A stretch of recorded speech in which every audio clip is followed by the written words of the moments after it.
For this week's worksheet on competitive reflection and self-awareness, I reflected on a time where I had good athletic performance and bad athletic performance.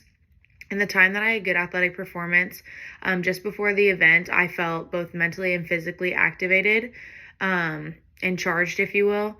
I gave myself a 7 out of 10, and I gave myself this score because I was feeling prepared and calm, however, ready for the game that I was going into. And then in regard to being worried or scared, I gave myself a 5. I gave myself a 5 because I generally have pregame anxiety no matter what game it's going to be. And so I wasn't so much ever scared or worried, but I was just at a state of a little bit anxious. And when it came to like my focus levels, I'm usually very focused before games. I think a lot about what I need to do to get the outcome that I want and how I need to show up for my teammates and my coach in regard to the score, not the score of the game, but the win or loss of the game. And on a performance where I did very poorly, just before the event, I was not feeling mentally or physically activated at all, and I gave myself a 1 out of 10. I think during my worst performances, I was in a state of being like null and not really feeling anything towards the game. I was injured during this time, and so I was just kind of like going through the motions, if you will.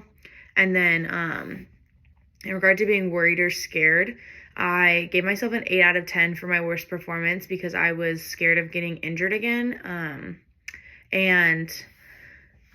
With being focused during my performance where I played bad, I wasn't really focused. I was kind of in a state where I didn't really want to play, but I had to. And so I think during this time, it was just like pushing through the feeling mentally and physically flat, as one of the questions referred to.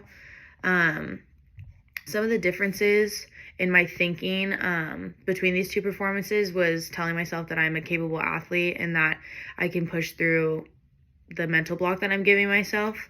Some of the differences in my focus and attention, my focus during my best athletic experience was I was really focused on the game, and in my worst experience, I was focused on not re-injuring myself, and so I think that my performance hindered because I was feeling very worried. And then lastly, some of the things I do to approach a performance where I need to do well is to have good self-talk before the game.